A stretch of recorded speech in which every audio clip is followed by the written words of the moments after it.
الحمد لله رب العالمين والعاقبة للمتقين والصلاة والسلام على سيد الأنبياء والمرسلين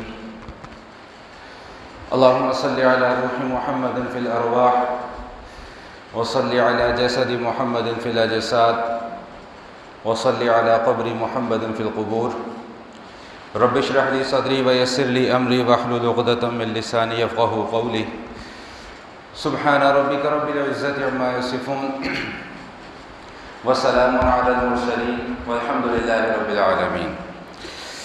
سورہ یاسین کے مضامین کا تذکرہ چل رہا ہے۔ گزشتہ نشست میں اس عنوان پر گفتگو مکمل کی گئی تھی کہ اللہ جل شانہ نے دو طبقات کا ذکر فرمایا ہے اور دونوں طبقات پر اس دنیا میں اپنے کیے جانے والے اعمال پر ملنے والے نتائج کو بیان فرمایا۔ اس کو بند کر دیں، جیب میں رکھ لیں، اس کو جیب میں رکھ لیں۔ ان اصحاب الجنت اليوم فی شغل فاکہون، اللہ تعالیٰ ارشاد فرما رہے ہیں کہ جو اہل جنت ہوں گے وہ بڑی موج اور مستی کی زندگی بسر کریں گے۔ لیکن یہ اہل جنت بنیں گے کب؟ جب انہوں نے اپنی اس دنیا کی زندگی کو اللہ اور اللہ کے نبی کے احکام کے تابع کیا ہوگا۔ یہ ایک ایسی بات ہے جو بچپن سے ہم سنتے چلے آ رہے ہیں، بچپن سے ہمیں یہ بات یاد کروائی جا رہی ہے، بچپن سے ہمیں یہ بات سمجھائی جا رہی ہے کہ کامیابی کا راستہ صرف ایک ہی راستہ ہے، اللہ کا راستہ اور اللہ کے نبی کا راستہ۔ اس کے علاوہ جو راستے ہیں وہ کامیابی کے راستے نہیں ہیں، وہ منزل سے ہٹانے والے راستے ہیں، منزل پر لے جانے والے راستے نہیں ہیں۔ تو سورہ یاسین میں اللہ پاک کیا ارشاد فرما رہے ہیں؟ ان اصحاب الجنت اليوم فی شغل فاکہون ہم وازواجہم فی ظلال علی الارائک متکئون۔ اس کی تفسیر بھی میں نے گزشتہ نشست میں آپ کے سامنے عرض کر دی تھی۔ یہاں پر اس حوالے سے صرف دو تین مختصراً کچھ باتیں عرض کرنا ہے کہ جب اللہ تعالیٰ اہل جنت کا تذکرہ فرماتے ہیں تو جنت کا بھی تذکرہ فرماتے ہیں۔ بھئی جو جنت والے ہیں وہ جنت میں رہیں گے تو اللہ تعالیٰ جنت کا بھی تذکرہ فرماتے ہیں۔ اور جنت کے حوالے سے پورے قرآن کریم کا خلاصہ اور نچوڑ جو اس کے اندر بیان ہوا ہے وہ دو لفظی خلاصہ یہ ہے کہ جنت میں ہر وہ چیز ملے گی جس کی چاہت ہوگی، جنت میں ہر وہ چیز ملے گی جس کی چاہت ہوگی، جس چیز کا دل کرے گا وہ چیز ملے گی۔ حضرت عطا اللہ شاہ بخاری رحمۃ اللہ تعالیٰ علیہ کے پاس ایک صاحب آئے تو وہ صاحب حقہ پینے کے بڑے شوقین تھے، تو عطا اللہ شاہ بخاری رحمۃ اللہ تعالیٰ علیہ سے آ کر عرض کرنے لگے حضرت جنت میں حقہ ملے گا، حقہ ملے گا کہ نہیں ملے گا؟ تو عطا اللہ شاہ بخاری بھی پھر عطا اللہ شاہ بخاری رحمۃ اللہ علیہ فرمایا بھائی حقہ تو ملے گا لیکن حقہ سلگانے کے لیے آگ لینے تمہیں جہنم میں جانا پڑے گا، تو آگ تو وہیں سے ملے گی، آگ تو جنت میں نہیں ہوگی۔ تو جنت کا خلاصہ کیا ہے کہ ہر وہ چیز ملے گی جس کی وہاں پر چاہت ہوگی۔ حدیث قدسی ہے کہ نبی پاک صلی اللہ علیہ وسلم فرماتے ہیں کہ اللہ تعالیٰ یہ بات ارشاد فرما رہے ہیں کہ اعدت لعبادی الصالحین، میں نے اپنے نیک بندوں کے لیے ایک چیز تیار کر کے رکھی ہے۔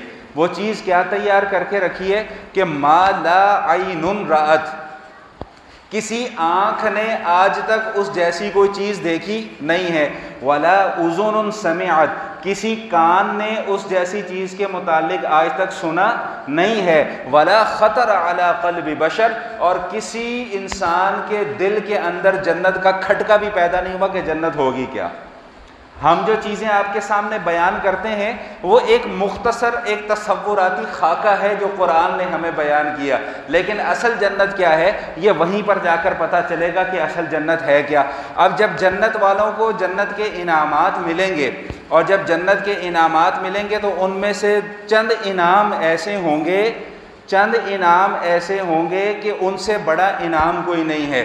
سب سے پہلا انعام کیا ہوگا؟ بھائی قرآن پاک کی سورہ یاسین کی آیت تو سب کو یاد ہے، میں پڑھوں گا آپ کے ذہن میں بھی آ جائے گی، سلام قولا من رب الرحیم، سب سے پہلا انعام سلام قولا من رب الرحیم. اس کا میں اپنی زبان میں ترجمہ کروں تو یہ کیا ہے؟ یہ اللہ کی طرف سے پروٹوکول ہے، اللہ کی طرف سے اکرام ہے کہ آؤ بھائی آؤ، ویلکم ویلکم، مرحبا مرحبا، خوش آمدید خوش آمدید خوش آمدید. اہل جنت جب جنت میں چلے جائیں گے نا، وہاں پہ جو ان کی آپس کی بات چیت ہوگی وہ بھی یہی ہوگی، سبحان اللہ، الحمدللہ، ماشاء اللہ، اللہ اکبر، السلام علیکم. گفتگو کا آغاز ہی السلام علیکم سے ہوگا. اللہ تعالیٰ بھی گفتگو کا آغاز سلام ان سے فرما رہے ہیں کہ بھئی تم پر سلامتی ہو، آ جاؤ، ویلکم. تم نے میری بندگی اختیار کی ہے، تم نے اپنی خواہشات کو دبایا میرے احکام کے سامنے. شدید گرمی کے روزے تم لوگ رکھتے رہے، تمہیں پیاس بھی لگتی تھی، تم پانی نہیں پیتے تھے. 1.5 گھنٹہ 2 گھنٹے رات کو کھڑے ہو کر تم تراویح بھی پڑھا کرتے تھے. یہ سب کچھ تم نے میرے لیے کیا نا. تو بھئی جب تم یہ سب کچھ تم نے میرے لیے کیا تو پھر آؤ بھئی سلام قولا من رب الرحیم. یہ تمہارے رب کی طرف سے تمہارا اکرام کیا جا رہا ہے، تمہارے رب کی طرف سے تمہیں انعام دیا جا رہا ہے کہ آؤ، ویلکم ہو رہی ہے آج، تمہاری خوش آمدید ہو رہی ہے. اور یاد رکھیے گا وہی بات کہ میں بار بار یہ عرض کرتا ہوں کہ ہم بچپن سے یہ چیزیں سنتے چلے آ رہے ہیں کہ اس دن جا کر احساس ہوگا کہ کامیابی ہوتی کیا ہے. یہاں ہم کسی امتحان میں کامیاب ہو جائیں یا ہمیں کوئی بڑا عہدہ مل جائے یا ہماری پروموشن ہو جائے یا ہماری ترقی ہو جائے تو ہم خوشی سے پھولے نہیں سماتے کہ جی پتہ نہیں ہم نے کون سا کوئی آسمان سر کر لیا ہے، کون سا کوئی پہاڑ ہم نے سر کر لیا ہے. تو جب وہاں پر جا کر آخرت کی کامیابی ملے گی تو پھر اس دن احساس ہوگا کہ ہاں، وہ جو کامیابیاں ہم دنیا میں حاصل کرتے رہے وہ تو عارضی کامیابیاں تھیں، اصل کامیابی تو اب یہاں پر آ کر ہمیں ملی ہے. تو بہرحال اللہ تعالیٰ کیا ارشاد فرما رہے ہیں؟ سلام قولا من رب الرحیم. یہاں تک تو بھائی آ گیا پروٹوکول، انعام اکرام، یہ بھی ملے گا، یہ بھی ملے گا، یہ بھی ہوگا، یہ بھی ہوگا، یہ بھی ہوگا. لیکن جب اگلی آیات کی طرف فوراً ہم جاتے ہیں نا تو پھر ایک لمحے ذرا روح اندر سے کانپ جاتی ہے. سب سے پہلا جملہ تو کیا سننے کو ملے گا؟ وَامْتَازُوا الْيَوْمَ أَيُّهَا الْمُجْرِمُونَ. سیپریٹ ہو جاؤ بھائی، جو بندے کے پتر بن کے رہے وہ ایک طرف ہو جاؤ، جنہوں نے بندے کا پتر بننا گوارا نہیں کیا وہ سائڈ پہ ہو جاؤ. سیپریٹ، پارٹیشن ہو جائے گی، علیحدہ علیحدہ ہو جاؤ. وَامْتَازُوا الْيَوْمَ أَيُّهَا الْمُجْرِمُونَ. بھائی ایک طرف تو وہ لوگ ہیں جن پر اللہ کی طرف سے سلامتی نازل ہو رہی ہے، ایک طرف وہ لوگ آ جائیں گے جو مجرم ہیں. یا اللہ جرم کیا تھا ہمارا؟ پتہ تو چلے. آپ نے تو کہہ دیا کہ مجرم علیحدہ ہو جاؤ، جرم کیا تھا؟ اللہ کہہ رہے ہیں تمہارا جرم یہ تھا کہ الم اعہد الیکم یا بنی آدم اللہ تعبدوا الشیطان انہ لکم عدو مبین. اے بنی آدم، میں نے تمہیں بتا نہیں دیا تھا کہ شیطان تمہارا کھلا دشمن ہے، شیطان کی عبادت نہیں کرنی. اچھا، یہاں پہ میں کل سے اس جملے کو سوچ رہا ہوں، مجھے کسی کتاب میں بھی یہ جملہ نہیں پڑھنے کو ملا، نہ اس کی کوئی تفسیر سمجھ میں آئی. ایک ویسے ہی اللہ پاک نے دل کے اندر بات ڈال دی کہ کسی کو شیطان کی عبادت کرتے ہوئے دیکھا ہے کبھی؟ کیوں جی؟ شیطان کی عبادت کرتے، بولو نا یار، سو کیوں رہے ہو؟ شیطان کی عبادت کرتے ہوئے دیکھا ہے کسی کو؟ عبادت ہم کس کی کرتے ہیں؟ اللہ کی. اور عبادت کا طریقہ کیا ہے؟ نماز پڑھ رہے ہیں، روزہ رکھ رہے ہیں، زکوٰۃ دے رہے ہیں، فلاں کر رہے ہیں، فلاں کر رہے ہیں. بھئی یہ عبادت تو عبادت سمجھ میں آتی ہے، لیکن اللہ تو یہ کہہ رہے ہیں کہ الم اعہد الیکم یا بنی آدم اللہ تعبدوا الشیطان. تو میں نے تو تمہیں شیطان کی عبادت کرنے سے منع کیا تھا. یا اللہ یہ شیطان کی عبادت کا فلسفہ کیا ہے؟ شیطان کی عبادت کہتے کسے ہیں؟ یا اللہ عبادت تو ہم آپ کی کر رہے ہیں. تو اللہ فرما رہے ہیں کہ نہ نہ نہ، میرا صرف تم نام لے رہے ہو، پوج تم اس کو رہے ہو. میرا تو، مجھے تو صرف تم مانتے ہو کہ ہاں اللہ ہے، لیکن میری کوئی ایک بھی تم مانتے نہیں ہو، مان کر ساری اس کی چلتے ہو. وہ کہتا ہے دھوکہ دو، تم دھوکہ دیتے ہو. وہ کہتا ہے کم تولو، تم کم تولتے ہو. وہ کہتا ہے فراڈ کرو، تم فراڈ کرتے ہو. وہ کہتا ہے رشوت دو، تم رشوت دیتے ہو. وہ کہتا ہے رشوت لو، تم رشوت لیتے ہو. کون سا ایسا کام ہے جو تم میرے کہنے پہ کر رہے ہو؟ کون سا ایسا کام ہے؟ اچھا، یہ جمعے کی تقریر کا حصہ تو نہیں تھا، لیکن یہ اب دھوکے اور فراڈ کے اوپر بات آ گئی تو میرے ساتھ 2 واقعات ہوئے اس رمضان میں آپ کے ساتھ شیئر کرنا چاہ رہا ہوں. اجازت ہے؟ ہیں جی، اجازت ہے؟ بھائی ہم بھی انسان ہیں نا، کھانے پینے کو ہمارا بھی دل کرتا ہے، وہ ان مولویوں کی طرح نہیں ہوئی لمٹ کے اندر جا کر۔ ایک دن بچوں نے فرمائش کر دی جی سحری میں ہمارا صبح چنے کھانے کو دل کر رہا ہے۔ میں نے کہا جی لا دیتے ہیں۔ ہم چنے لینے چلے گئے، چنے لے کے بھی آ گئے۔ اب جیسے ہی سحری کا دسترخوان لگا اور ہم نے بسم اللہ کر کے کھانے کا آغاز کیا تو ایک نوالا لیا اور وہ چنے وہیں کے وہیں واپس رکھ دیے۔ ایک واقعہ یہ بات میں بتاتا ہوں ہوا کیا۔ اب ایک دن بچوں کی فرمائش آ گئی جی افطاری میں فروٹ سیلیڈ کھانے کو دل کر رہا ہے، ہم نے بچوں کے لیے فروٹ سیلیڈ منگوا لی۔ اس میں بھی یہی ہوا کہ افطار کیا ہے، منہ کے قریب لے کے گئے اور واپس رکھ دیا۔ اب ہوا کیا، وہ جو چنے لے کے آئے وہ بھی خراب اور باسی، جو وہ فروٹ سیلیڈ لے کے آئے وہ بھی خراب اور باسی۔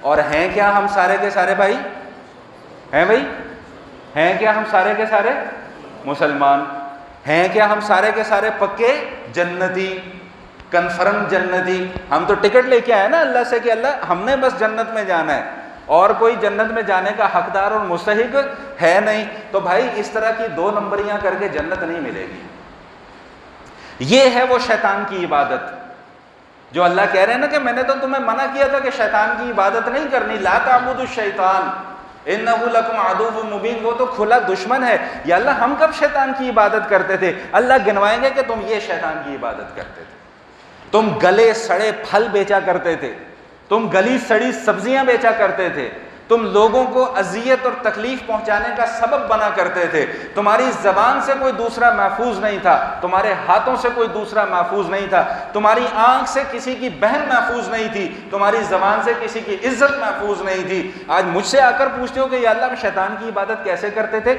یہ شیطان کی عبادت نہیں تو اور کیا ہے؟ اور کیا اس کی ڈیفینیشن کی جائے گی شیطان کی عبادت کی؟ تو اللہ جب فرمائیں گے نا کہ ممتاز الیوم ایھا المجرمون، علیحدہ علیحدہ ہو جاؤ، یا اللہ ہمارا جرم کیا ہے؟ جرم یہ ہے کہ اللہ تعبد الشیطان، میں نے تمہیں منع کیا تھا کہ شیطان کو پوجنا نہیں ہے، وہ تمہارا کھلا ہوا دشمن ہے۔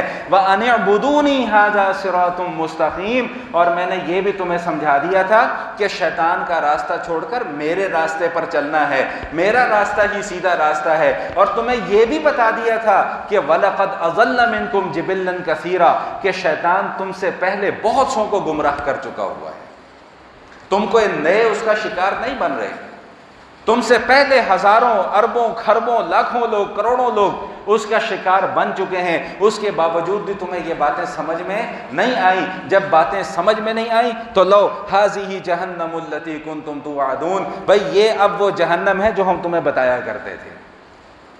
پچھلی آیات یاد ہے نا بھائی؟ اٹھ جاؤ، جاگ جاؤ، جاگ جاؤ، آنکھیں کھولو۔ پچھلی آیات یاد ہے نا؟ وَيَقُولُونَ مَتَىٰ هَٰذَا الْوَعْدُ إِن كُنتُمْ صَادِقِينَ، کب آئے گی جی قیامت؟ کہاں ہے جی آپ کی جہنم؟ کہاں ہے جی آپ کا عذاب؟ آتا کیوں نہیں ہے ابھی تک عذاب؟ جہنم ہمیں نظر تو آتی نہیں ہے، تو بھائی جو چیز نظر نہیں آتی تو کیا اس کا وجود نہیں ہے؟ جنت ہمیں دکھائی نہیں دیتی تو جو چیز دکھائی نہیں دیتی کیا وہ موجود نہیں ہوگی؟ اللہ کہہ رہے ہیں لاؤ آج ہم تمہیں دکھاتے ہیں، ھذہ جہنم التی کنتم توعدون، یہ ہے وہ جہنم جس کو ہم دنیا میں تمہیں بتایا کرتے تھے کہ اللہ کے عذاب سے ڈرو، اللہ کی پکڑ سے بچو۔ اللہ کی پکڑ جب آئے گی کوئی اس کی پکڑ سے، اس کی گرفت سے باہر نکل کر جا نہیں سکے گا۔ تو بات میں یہ کر رہا تھا کہ دو طبقات ہیں، ایک ماننے والوں کا طبقہ، ایک نہ ماننے والوں کا طبقہ۔ ماننے والوں پر اللہ کے انعامات ہیں، نہ ماننے والوں پر اللہ کا عذاب ہے۔ جو ماننے والوں پر انعامات ہوں گے، میں نے عرض کیا کہ سب سے پہلا انعام کیا ملے گا؟ سلام قولا من رب الرحیم، اللہ کی طرف سے پروٹوکول ملے گا، آؤ بھائی آؤ، آؤ بھائی آؤ، تمہارے لیے راستے کھلے ہوئے، دروازے کھلے ہوئے، آؤ بھائی جنت کے اندر داخل ہو جاؤ۔ دوسرا انعام کیا ملے گا؟ یہ وہ انعام ہے، یہ وہ انعام ہے جو دنیا اور آخرت کی تمام نعمتیں ایک طرف اور یہ ایک اللہ کی نعمت ایک طرف۔ اور وہ انعام کیا ہوگا؟ وہ انعام یہ ہوگا کہ اللہ تعالیٰ یہ اعلان فرما دیں گے کہ احل علیکم رضوانی، کہ بھئی آج میں تم سے راضی ہو گیا، فلا اسخط بعدہ ابدا، آج کے بعد میں کبھی تم لوگوں سے ناراض نہیں ہوں۔ یہ اعلان وہاں پر جا کر سننے کو ملے گا، لیکن وہاں پر جا کر تبھی سننے کو ملے گا کہ جب یہاں پر اس کی مان کر، بھائی میں ہمیشہ ایک جملہ کہا کرتا ہوں کہ دو طرح کی زندگی ہے، ایک من چاہی زندگی ہے، ایک رب چاہی زندگی ہے. یہاں پر رب چاہی گزار لو، آخرت میں من چاہی ملے گی. یہاں پر من چاہی گزارو گے تو آخرت میں رب چاہی گزارنی پڑے گی. اس کا دل کرے گا تو معاف کر دے گا، نہیں کرے گا تو نہیں معاف کرے گا. ہاں ایک دو باتیں اور یاد آ گئیں مجھے. ابھی کچھ دن پہلے میری نظر سے سوشل میڈیا پہ ایک ویڈیو گزری. ویڈیو کس کی تھی آپ سنیں گے تو حیران رہ جائیں گے. ہمارے بڑے ملک کے ایک نامور اداکار گزرے، سلطان راہی مرحوم. نام تو سنا ہی ہوگا، ہم سے زیادہ آپ لوگوں نے سنا ہوگا، ہم نے تو دیکھا بھی نہیں. سلطان راہی مرحوم کی ایک ویڈیو کہیں سے، بڑی پرانی ویڈیو، فلم کی نہیں ہے، ایسے ہی پرائیویٹ. اب سلطان راہی صاحب اس میں جو گفتگو کر رہے ہیں، اس گفتگو نے میرے رونگٹے کھڑے کر دیے. میں ہل کے رہ گیا کہ یار یہ بندہ، یہ تو اللہ کا ولی آدمی ہے، ایسی کمال گفتگو. مجھے ایگزیکٹ الفاظ تو یاد نہیں ہے، لیکن اس کا کچھ تھوڑا سا مفہوم اور خلاصہ میرے ذہن میں ہے، وہ میں آپ کے سامنے رکھتا ہوں. بھائی ہم یہ جو عبادات کرتے ہیں، نماز ہے، روزہ ہے، جتنے بھی ہمارے فرائض اور واجبات ہیں، تو ہم میں سے ایک طبقہ ایسا بھی ہے کہ جو ان چیزوں کی حقیقت تسلیم کرنے کو تیار نہیں ہے. ان کی نظر میں نماز کوئی ضروری نہیں ہے، روزہ کوئی ضروری نہیں ہے، حج کوئی ضروری نہیں ہے، زکوٰۃ کوئی ضروری نہیں ہے، دیگر فرائض اور واجبات اور احکام کوئی ضروری نہیں ہے. تو سلطان راہی صاحب فرماتے ہیں کہ بھائی اگر کل کو تم لوگ تو یہ کہتے ہو نا نماز کی ضرورت نہیں، روزے کی ضرورت نہیں، حج کی ضرورت نہیں، لیکن اگر کل قیامت والے دن اللہ نے تم سے پوچھ لیا کہ میں نے تو یہ کام تمہارے ذمے لگائے تھے، تم نے کیے کیوں نہیں، وہاں پہ تم کیا جواب دو گے؟ نہیں سمجھ میں آئی بات؟ بھئی یہ تو میری اپنی سوچ ہے نا کہ نماز کی ضرورت نہیں ہے، روزے کی ضرورت نہیں ہے، زکوٰۃ کی ضرورت نہیں ہے، حج کی ضرورت نہیں ہے. یہ تو میری اپنی فکر ہے، یہ میری اپنی سوچ ہے، اور اللہ نے کوئی نہیں پوچھنا، اللہ کوئی سوال جواب نہیں کرے گا، یہ تو میری اپنی سوچ ہے. لیکن واقعتاً اگر کل کو اللہ نے سوال جواب کر لیا، پھر کیا کریں گے؟ پھر اس وقت ہمارے پاس کوئی جواب نہیں ہوگا. سمجھ میں آئی بات؟ ہمارے دوست ہیں، ہمارے نمازی ہیں ادھر GR3 کے، بڑے اچھے ہمارے دوست ہیں. تو ان سے بھی ایک دن ایسے اسی موضوع کے اوپر بات چل رہی، تو انہوں نے ایک بڑی پیاری بات کہی. میں نے ہمیشہ آپ کو ایک بات کہی ہے کہ مجھے 18 19 سال 20 سال ہو گئے الحمدللہ یہ کام کرتے ہوئے، لیکن جتنا میں نے آپ لوگوں سے سیکھا ہے اتنا میں نے کتابوں سے نہیں سیکھا. جتنا آپ لوگوں نے مجھے سکھایا ہے اتنا مجھے کتابوں نے نہیں سکھایا. تو انہوں نے بڑی زبردست بات کی، میرے نا یہاں پہ وہ فٹ ہو گئی، گھس گئی، اور وہ انشاءاللہ زندگی بھر نکلے گی نہیں. ان کی آگے کسی جاننے والے سے بات ہو رہی تھی، تو وہ بھی یہی کہ جی فلسفہ، کہ جی نہیں روزہ کو ٹھیک ہے، جو رکھنا چاہے رکھ لے، جو نہ رکھنا چاہے نہ رکھے. انہوں نے کہا یار اچھا اگر اتنی سہولت ہے تو اللہ اتنا زور کیوں دے رہا ہے کہ رکھو؟ دیکھو نا بھائی، اگر تو ایک کام میں ہمیں سہولت ہے کہ جی چاہے تو کر لو، جی چاہے تو نہ کرو، تو جب اس طرح کی آپشن آ جائے تو پھر اس کام کے کرنے پر زور نہیں دیا جاتا. تو اللہ تو کہہ رہے ہیں کہ رکھنا ہے روزہ، اللہ تو کہہ رہے ہیں نماز پڑھنی ہے. پھر وہ صاحب کہنے لگے کہ نہیں جی وہ اللہ غفور الرحیم ہے جی، اللہ معاف کر دے گا. تو جو ہمارے دوست ہیں انہوں نے بڑا پیارا جملہ اس کے جواب میں کہا. انہوں نے کہا کہ اچھا اگر کل قیامت والے دن اللہ نے کہہ دیا کہ آج میرا معاف کرنے کا موڈ ہی نہیں ہے گا تو پھر کی کرو گے؟ بھئی یہ تو تمہارا اپنا گمان ہے نا کہ اللہ معاف کر دے گا، لیکن اگر کل قیامت والے دن اللہ نے کہہ دیا کہ بھئی میں نہیں معاف کرتا، پھر کی کرو گے؟ پھر کدھر جاؤ گے؟ پھر تو بچنے کا راستہ بھی کوئی نہیں نکلنا، باہر نکلنے کا راستہ بھی کوئی نہیں ملنا. تو اس لیے اللہ تعالیٰ ہمیں ایک ایک چیز وضاحت کے ساتھ، صراحت کے ساتھ یہاں پر بتا رہے ہیں، سمجھا رہے ہیں کہ بھئی یہاں پر میری مان کے چل رہو، فائدہ تمہارا ہے. اللہ کو یاد رکھیے گا، آپ کے میرے نمازوں، روزوں، حجوں کی، طوافوں کی اللہ کو کوئی ضرورت نہیں ہے. اللہ میری آپ کی عبادات کا محتاج نہیں ہے، اللہ میری آپ کی عبادات کا ضرورت مند نہیں ہے. ہم جو کچھ بھی کر رہے ہیں یا اللہ نے جو کچھ بھی ہمارے ذمہ لگایا ہے، اس میں ہمارا اپنا فائدہ ہے. اور بار بار بتایا ہے کہ تمہارا اپنا فائدہ ہے، مجھے تمہاری کوئی ضرورت نہیں ہے، میں الصمد ہوں، الصمد، قل هو اللہ احد اللہ الصمد۔ صمد کسے کہتے ہیں کہ ساری کی ساری کائنات اس کی محتاج ہے، وہ کسی کا محتاج نہیں ہے، ساری کی ساری کائنات کو اس کی ضرورت ہے، اس کو کسی کی ضرورت نہیں ہے۔ اگر ساری کی ساری کائنات خدا نخواستہ مل کر اللہ کی نافرمانی کرنا شروع کر دیں تو اللہ کی شان میں رتی برابر کی کمی واقع نہیں ہوتی۔ ساری کی ساری کائنات کی ہر مخلوق مل کر اللہ کی عبادت کرنا شروع کر دے تو اللہ کی شان میں رتی برابر کا اضافہ نہیں کر سکتے۔ کل یوم ہوا فی شان، بھائی اس کی اپنی شان ہے، اس کا اپنا ایک اسٹیٹس ہے، اس سٹیٹس تک کوئی اور دوسرا پہنچ نہیں سکتا۔ لیس کمثلہ شیء وہو السمیع البصیر، اس جیسا کوئی دوسرا ہو ہی نہیں سکتا، ہو ہی نہیں سکتا، ہو ہی نہیں سکتا۔ اس لیے اللہ کہتے ہیں کہ بھائی یہ جو چیزیں میں تمہیں بتا رہا ہوں تمہارے فائدے کی بتا رہا ہوں، آج کر لو گے تو کل فائدہ اٹھا لو گے، آج نہیں کرو گے تو کل کو نقصان اٹھاؤ گے۔ اور آخری بات اللہ تعالیٰ کیا ارشاد فرما رہے ہیں، وَلَوْ نَشَاءُ لَطَمَسْنَا عَلَىٰ أَعْيُنِهِمْ فَاسْتَبَقُوا الصِّرَاطَ فَأَنَّىٰ يُبْصِرُونَ، اگر ہم چاہتے تو اس دنیا کی زندگی میں ان کی آنکھوں کو اندھا کر دیتے۔ یہ بھی اللہ کی رحمت ہے کہ دنیا میں عذاب نہیں آتا، تنبیہات آتی ہیں۔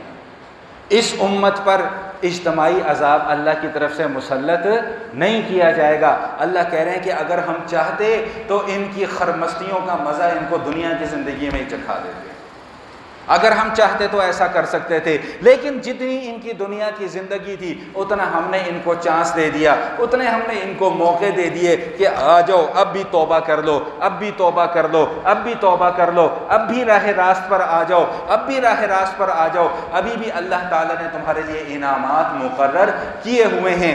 آج کی نشست کے حوالے سے سورہ یاسین کے یہی مضامین میں نے آپ کے سامنے ذکر کرنے تھے۔ بھائی جاگ جاؤ یار، جاگ جاؤ۔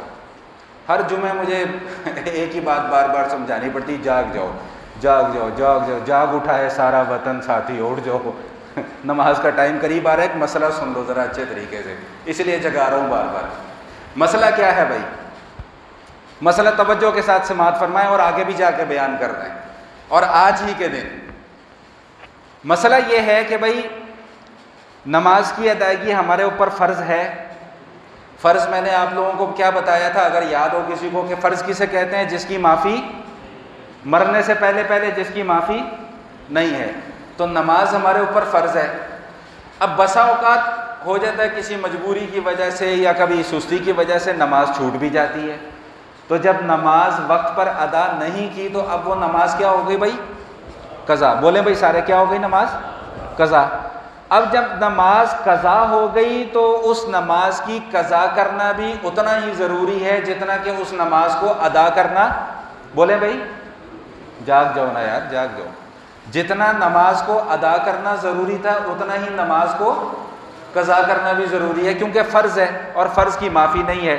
اب یہاں پر دو طبقات ہیں، میں تھوڑا سا اس کو وضاحت کے ساتھ مزید سمجھانا چاہ رہا ہوں۔ ایک طبقہ یہ کہتا ہے کہ جی نماز اگر قضا ہو جائے تو اس کو قضا کرنے کی ضرورت نہیں ہے، اس کا ٹائم تھا، ختم ہو گیا، بس چلی گئی، ٹھیک۔ دوسرا طبقہ یہ کہتا ہے کہ جی توبہ کرنے سے گناہ معاف ہو جاتے ہیں، لہٰذا نماز قضا کرنے کی ضرورت نہیں ہے۔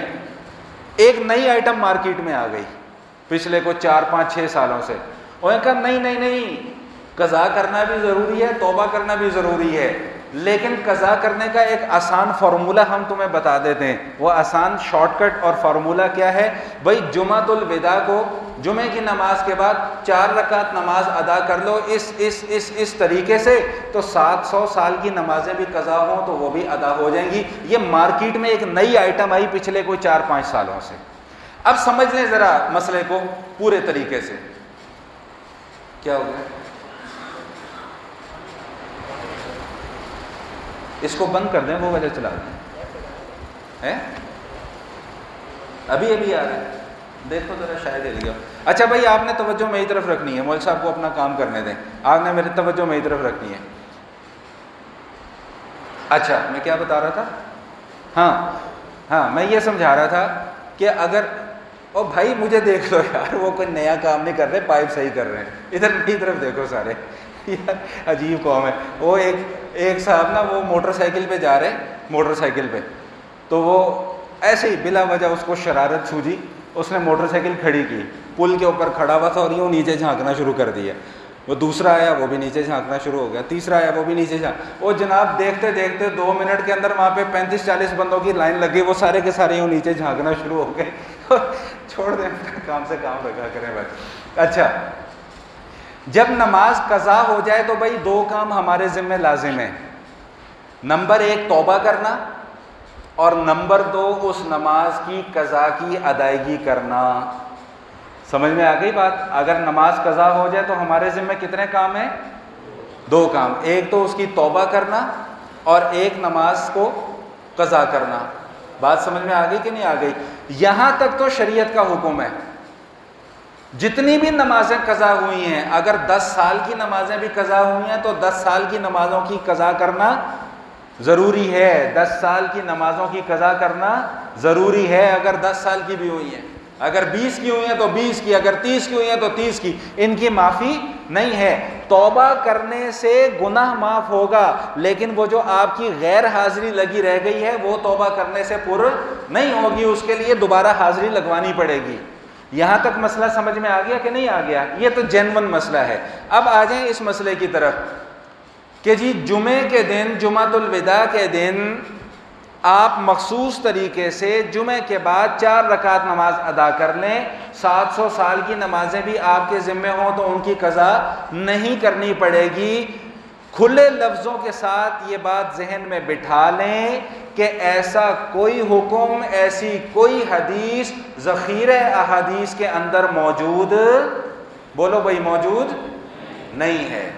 اور جس نے نبی پاک صلی اللہ تعالی علیہ وآلہ وسلم کی طرف جھوٹ کی نسبت کی ہے, جھوٹی بات منسوب کی ہے, اس کے متعلق اللہ کے نبی صلی اللہ علیہ وسلم نے فرما دیا ہے کہ من کذب علی متعمدا فلیتبوأ مقعدہ من النار, کہ جس نے میری طرف جھوٹی بات منسوب کی وہ اپنا ٹھکانہ جہنم سمجھ لے. تو اس لیے اس عمل کی کوئی شرعی حیثیت نہیں ہے. نبی پاک صلی اللہ تعالی وسلم نے ایسی کوئی چیز بیان نہیں فرمائی ہے, اور جو لوگ اس طرح کی غلط فہمیاں اور جھوٹ معاشرے کے اندر پھیلا رہے ہیں, کل قیامت والے دن ان کو اپنے اس جرم کا بھگتان ادا کرنا پڑے گا. اب جرم کا بھگتان کیسے ادا ہوگا یہ اللہ کی مرضی ہے, اللہ جیسے نکلوا لے, جیسے نکلوا لے ہو. تو بات سمجھ میں آ گئی کہ نہیں آ گئی؟ تو اگر نماز قضا ہو گئی ہے تو توبہ کرنا بھی ضروری ہے, اس نماز کی قضا کرنا بھی ضروری ہے. اور یہ جو 700 سال والا شارٹ کٹ والا فارمولہ ہے, اس فارمولے کی کوئی شرعی حیثیت نہیں ہے, یہ بالکل جھوٹ ہے, غلط بات نبی پاک صلی اللہ تعالی علیہ وسلم کی طرف منسوب کی گئی ہے. اللہ تعالی ہم سب کو دین کی صحیح سمجھ نصیب فرمائے. وآخر دعوانا ان الحمد للہ رب العالمین.